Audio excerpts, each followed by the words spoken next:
안녕하세요 여러분, 반갑습니다. 영재교육 채널을 운영하는 이신동입니다. 오늘은 제가 아이들의 그 생각에 관한 세 번째 시간으로 이런 주제를 가지고 얘기 드리겠습니다. 아이들의 저차원 생각과 고차원 생각은 어떻게 다른가입니다.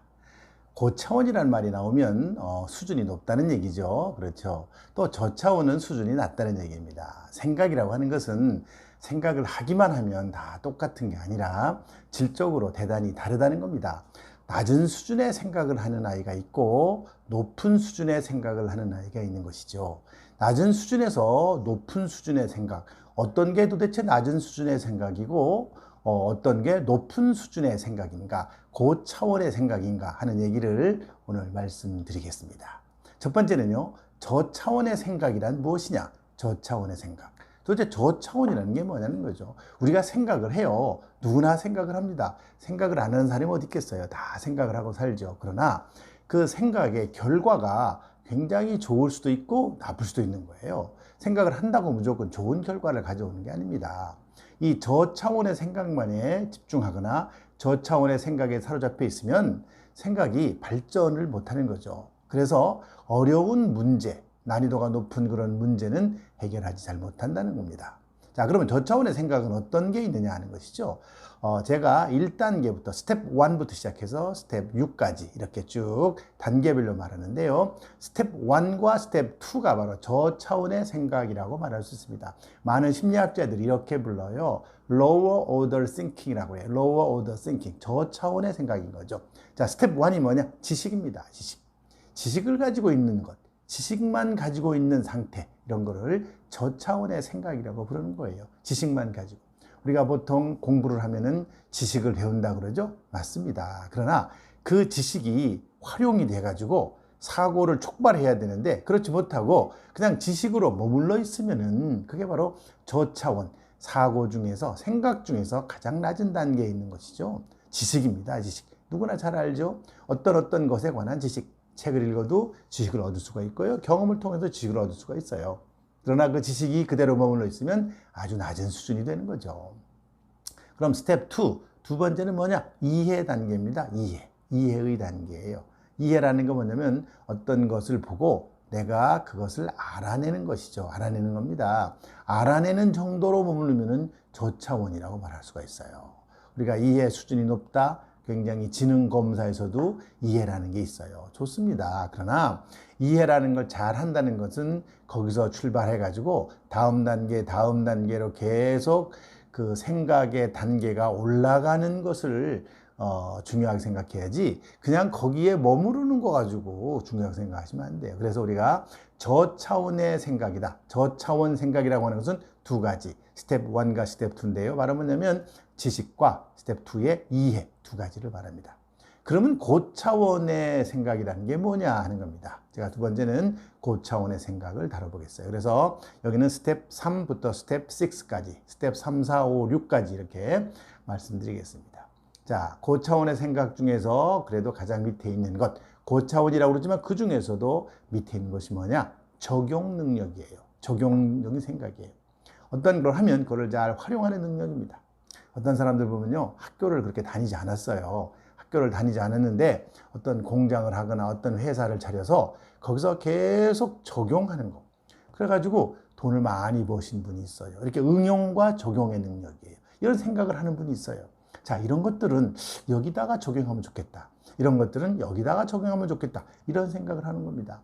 우리가 수학을 배우죠. 똑같이 수학을 배우는데도 어떤 아이는 수학을 잘 응용해서 응용 문제를 잘 풀어내는데 어떤 아이는 공식만 알고 원리만 알고 거기에 머물러서는 안 된다는 거죠. 이 적용이라는 게 바로 그런 높은 수준의 생각입니다.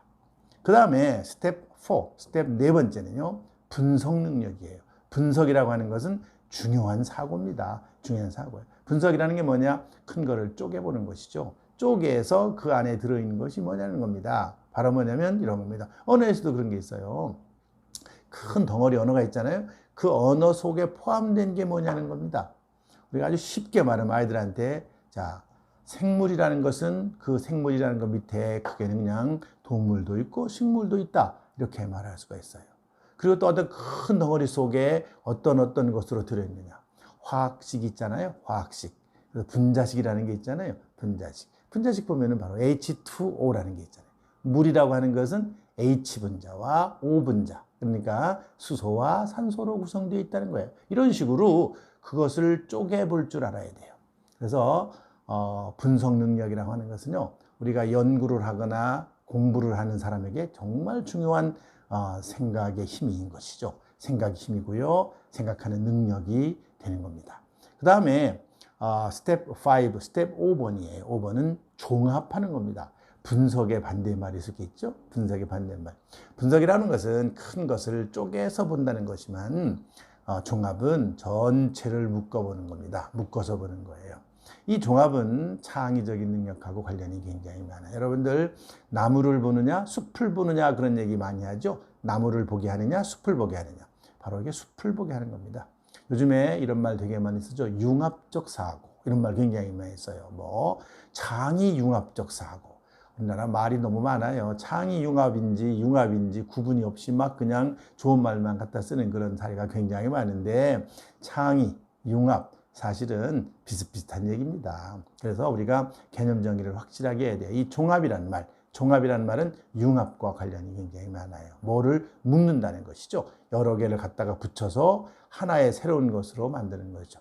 여러분들 물리적인 반응이라고 있잖아요. 그냥 묶어서 하나로 만들지만 그 원래의 속성을 가지고 있는 것이죠. 그러나 화학적인 것은 또 이렇게 막 섞여가지고 새로운 어떤 것이 만들어지는 그런 것도 있죠. 이렇게 아주 묶어서 종합적으로 생각해 보는 거, 이런 것들을 중요한 우리가 고차원적 그런 생각이라고 볼 수 있고요.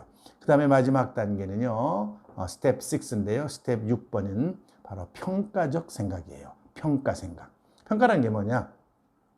영어로는 evaluation이라고 그러는데요. evaluation 이란 말이 뭐냐면 value, 가치를 끄집어낸다는 뜻이에요. 가치를 끄집어낸다. 가치를 찾아내는 겁니다. 뭐가 더 중요하고 뭐가 더 가치롭고 하는 것이죠. 우리가 어떤 일을 하더라도요, 가치로운 걸 찾아내야 돼요. 이 사회에서는요, 가치로운 것을 찾아내는 사람이 아주 대우를 받고 인정을 받는 겁니다. 우리가 어떤 뭐 벤처기업을 해서 성공한다 해도 이 사회의 모든 사람들, 어떤 사회, 그다음에 개인적인 삶을 향상시켜주는 그런 걸 만들어내면요, 너무 좋죠. 여러분 스마트폰, 나도 뭐 스마트폰을 굉장히 많이 활용하고 있는 사람인데요. 정말 스마트폰 가지고 안 되는 게 없어요. 안 되는 게 없어. 정말 요즘에 보면 놀라워요. 자동차 시동도 걸고요. 자동차 여러 가지 뭐 상태도 확인할 수 있고요. 요즘엔 뭐 비행기 표를 끄는데도 뭐 요즘에는 가서 그냥 체크인을 하지도 않아도 모바일 체크인이라는 것을 다 체크인을 하고요. 뭐 통신만 있는 게 아니잖아요. 옛날에 여러분들 뭐 사진 찍으려면 사진기 따로 갖고 다니고 그랬죠. 이게 바로 뭐냐면 이제 가치로운 것, 이 사회의 가치로운 것이 뭐냐 하는 거를 알아내는 그런 생각이 굉장히 깊은 생각인 거죠. 이런 깊은 생각을 할 수 있는 그런 생각의 힘, 이런 것들이 있는 사람은 아주 고차원의 생각을 하는 사람이라고 할 수 있어요. 자, 그러면 세 번째. 자, 고차원적인 그런 생각으로 이렇게 자꾸 유도해야 된다고 할 때 왜 도대체 고차원적인 생각이 아이들에게 중요한가? 왜 중요한가 하는 거야. 왜 중요해? 왜 도대체 힘들게, 머리 복잡하게 아주 머리를 쓰라고 하는 거야. 맞아요. 사실 머리를 쓴다는 건 힘든 일입니다. 힘들어요. 에너지가 많이 들어가는 거예요. 여러분들 우리 인간이 가지고 있는 우리가 뭐 음식을 섭취하잖아요. 이렇게 섭취하는 것 중에요. 우리가 에너지를 만들어내는 게 되는데 우리 인간이 가지고 있는 인간이 쓰는 그런 에너지 중에 거의 25% 이상을 뇌가 쓰고 있어요. 뇌가. 우리 몸에서. 그러니까 뇌에서 에너지를 많이 써버리는 사람은 뭐 30%막 이상을 써버린다. 그러면요, 힘이 없어요. 이 신체적인 힘이 약해질 수밖에 없는 거죠. 바로 그게 이 뇌를 많이 쓰는. 뇌를 써야지 생각이 나온 거잖아요. 우리 특히 고차원적인 사고라는 거는 우리 뇌에서 뭐 전두엽이라고 그러죠. 앞머리에서 주로 이루어진다. 그런 얘기를 많이 합니다. 자, 고차원적인 사고는 이 사회가 봉착하고 있는 여러 가지 문제를 해결할 수 있기 때문에 그래요. 아이들에게 그런 걸 가르쳐야 돼요. 이게 너무 거창한 말이죠. 그러면 그거보다는 이 사회가 풀어야 되는 그런 문제를 해결할 수 있다. 너무 큰 거창한 문제. 그것도 좀 낮춰서 봅시다. 자, 수학 문제. 아이들이 이제 학교에 가서 수학 문제를 푼다. 수학 문제를 푸는데요. 이 수학 문제에 난이도가 있어요. 난이도가 높다는 게 뭔지 아세요? 생각의 단계가 높아지는 겁니다. 여러분들 수학능력 시험 출제 어떻게 하시는지 아세요? 수학능력 시험 출제할 때요, 요즘에는 다 사고력을 측정하는 그런 문제를 냅니다. 생각하는 힘을 물어보는 거예요. 자, 생각하는 힘.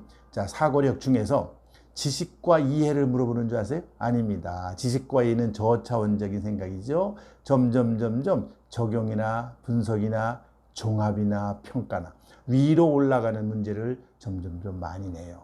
똑똑한 아이일수록 뭐를 더 많이 가르쳐야 되느냐? 고차원적인 사고를 많이 가르쳐야 돼요. 그래야지 그 아이가 이 사회에서 오는 여러 가지 문제뿐 아니라 학교에서 일어나는 문제, 또 개인적인 문제, 이런 문제들을 그 생각을 통해서 잘 해결한다. 잘 해결한다는 뜻이 뭐냐?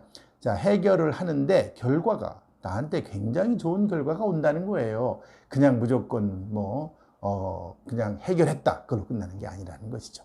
그래서 제가 아이들의 그 저차원 생각과 고차원 생각은 어떻게 다른가 하는 얘기를 말씀을 드렸습니다. 간단하게만 정리하면, 첫째, 저차원적인 생각에는 지식과 이해가 있고요. 고차원적인 생각에는 적용과 분석과 종합과 평가하는 그런 생각이 있다.